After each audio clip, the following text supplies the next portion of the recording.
最担心的事儿还是发生了。据多家媒体报道，9月16日下午，正在开展的长春航展现场，2架小鹏汇天 eVTOL 相撞后坠机。eVTOL 专业名称为电动垂直起降器，也就是大家常说的飞行汽车。据现场观众透露，此次事故至少有1名乘客因此受伤，已送医就诊，暂无生命危险。消息一出，瞬间霸占各大媒体平台。在小编的认知中，小鹏汇天是一家离低空经济最近的先驱者，怎么就突然发生事故了？究竟是机械事故还是人为失误导致的？大家好，欢迎来到星球热点，国家大事从不缺席，舆论场中抽丝剥茧，聚焦独家中国资讯。点赞、订阅加小铃铛，带你用不一样的视角读懂中国故事。据小鹏汇天官网信息显示，目前小鹏汇天的产品主要有3个：陆地航母分体式飞行汽车、全轻转旋翼飞行汽车、一体式飞行汽车。但目前真机亮相飞行的只有陆地航母。2024年11月，小鹏汇天推出的全球首款分体式飞行汽车陆地航母在珠海航展上完成首飞。今年5月份的上海车展，陆地航母同样也亮相了。据此前的消息显示，这款陆地航母飞行汽车的官方售价为207万。自去年11月首飞以来，目前已收到近4000台的订单，计划于年内正式面向全球发布和预售，并在2026年2季度开启交付。但万万没想到，就在一切向好的方向发展的时候，事故却不期而至。9月16日下午，据多家媒体报道，长春航展的展示空域突发惊魂一幕，2架小鹏汇天 eVTOL 在毫无征兆的情况下，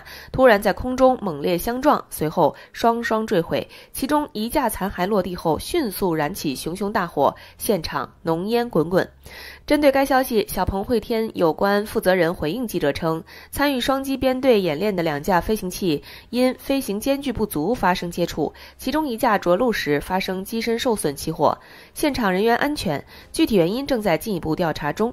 此前曝光于网络的视频显示，地面停着1架正在运行的飞行器，附近有物体燃起熊熊火焰，黑烟滚滚，消防人员随后到场扑灭大火。截至小编9月16日晚发稿，事故发生的真实原因没有进一步更新，最终调查结果仍有待有关部门的进一步调查取证。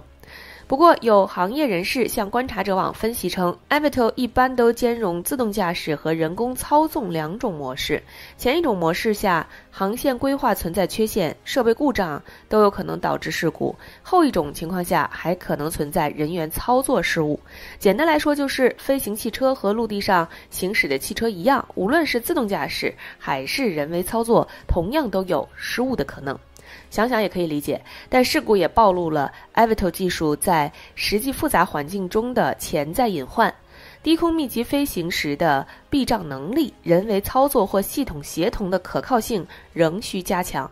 公众对新兴技术的信任可能受挫，尤其涉及空中相撞这类高风险事件，易引发对安全性的质疑。因此，厂商需审慎评估公开演示的风险管控，避免因过度追求展示效果而忽视安全冗余。此外，行业尚处萌芽期，任何事故都可能放大监管压力，影响资本和市场的信心。小编也是查了一下此前小鹏汇天对旗下 eVTOL 的安全测试项目，可以说也算得上严苛了。早在2024年7月，小鹏汇天便在广州中汽研汽车检验中心开展了动力电池包坠落试验。高电量电池包在无额外保护与缓冲的情况下，从15.2米高度以64公里每小时垂直速度撞击水泥地面，静置24小时后未出现冒烟起火现象，电池温度始终保持正常，成功验证了电池包的抗冲击与安全性能。同年，针对旅行者 X2 的整机多伞救生系统，团队在50米高度完成飞行开伞试验，多组大型降落伞迅速弹射展开，最终 X2 以5.2米每秒的接地速度平稳落地，且机身完好。这套自研系统不仅最大承载重量达1吨，更具备超低空开伞、组合式多伞、多鱼度系统架构等多项首创特征，为紧急情况下的安全防护提供关键保障。进入2025年，小鹏汇天进一步开启极限环境下的安全验证。3月，陆地航母飞行体在黑龙江大兴安岭呼玛县零下20摄氏度以下的极寒环境中完成全球首次量产飞行汽车整机低温实测，近100个测试科目涵盖起降、悬停、加减速、自动飞行及低温充放电平衡，还成功挑战满载前飞巡航等工况下的动力失效故障测试，证明了产品在严寒中的可靠性能。此后，该飞行体又在甘肃民勤的高原与新疆吐鲁番的高温环境中接受考验。高原地区团队开展超包线速度测试、单点失效测试、极限载荷测试，并模拟空中突然停降的突发场景，验证了飞控系统的稳定性。高温环境下，则通过动力性能测试与热管理测试，确保电池能稳定输出动力。同时，冷风空调可正常工作，以维持舱内舒适温度。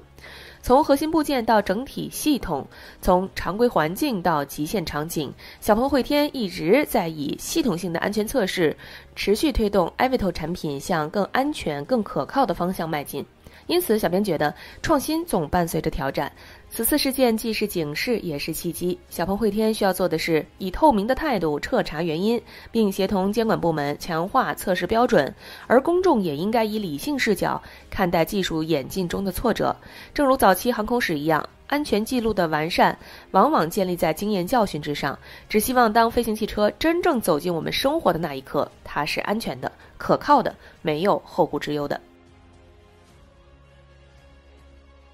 小鹏汇天的故事要从创始人赵德利的童年说起。在洞庭湖畔度过的童年时光里，漫长的轮渡经历让赵德利心中萌生出飞过去的大胆幻想。这份对飞行的痴迷如同种子一般在他心中深深扎根。成年后的赵德利虽然经历了进工厂、开饭店等不同人生轨迹，但儿时对飞行器的热爱从未熄灭。一次偶然的机会，他重新钻研起飞行器，开启了自己的创业征程。2010年，他在东莞创办的无人机公司研发出了一款全球最小的燃油遥控直升机。凭借这款产品，公司年入数千万元。然而，赵德利的终极梦想并非第三人称视角的观赏飞行，而是自己能真正在天空自由翱翔。于是，在2013年，当新能源汽车还处于萌芽期时，他毅然决然地踏上了探索飞行摩托的道路。面对同事的质疑，他选择孤注一掷，暂缓无人机业务，全身心投入到飞行摩托的研发中。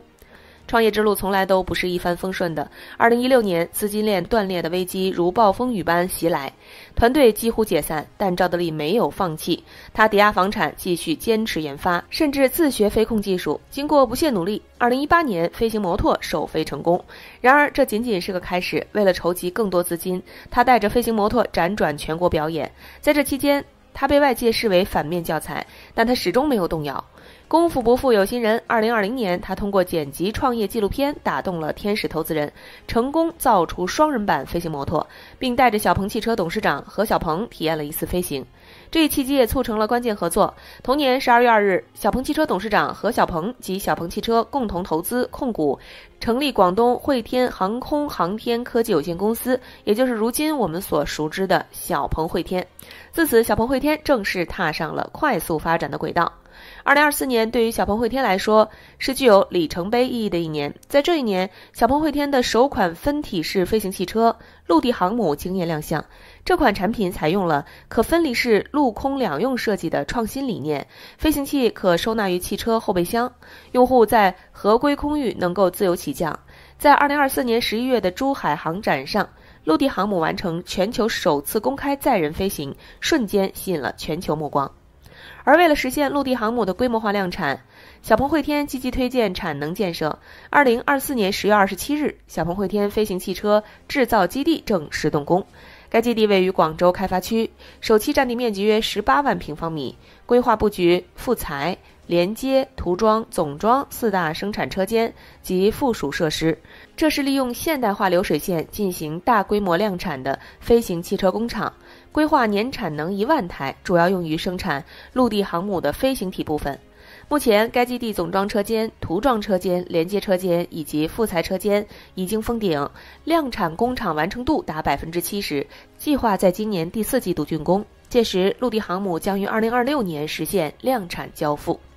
对于未来，小鹏汇天有着清晰且宏伟的规划。小鹏汇天提出了飞行汽车3步走产品战略。第一步，推出的分体式飞行汽车陆地航母，主要应用于限定场景的飞行体验和公共服务领域，通过规模化量产和销售，带动低空飞行产业链和生态链的建设和完善，验证飞行汽车的商业模式。目前，小鹏汇天针对个人用户，已在城市周边及经典自驾游线路中分类布局200多个飞行营地，这些营地具备起降平台及空域净空条件，可为用户提供飞行体验、运营服务、飞行培训、游玩娱乐等服务。面向公共服务领域，主要聚焦紧急医疗救援、短途越障救援、高速事故救援、高楼逃生舱等。第二步，推出高速长航程的 eVTOL 产品，解决典型场景下的空中交通问题，同步与低空飞行相关各方共同推动城市立体交通网络的建设。第三步，推出陆空一体式飞行汽车，真正实现门到门、点到点的城市3D 立体交通。虽然此次长春航展的事故一定会对小鹏汇天产生不利影响，但正如小编在之前说的那样，技术探索本就无坦途，一时的挫折更应成为行业完善安全体系、夯实发展根基的动力。相信在彻查问题、优化技术后，小鹏汇天仍能朝着让飞行走进日常的目标稳步前行，而低空经济的发展也会在这样的试错改进的循环中走向更成熟的未来。好了，今天的内容到这里就结束了。如果你喜欢小编的影片，还请大家多多点赞转发，让更多的人一起见证中国进步。关注我的频道，这样既能回顾往期视频，又不会错过之后的精彩内容。那我们下期节目不见不散。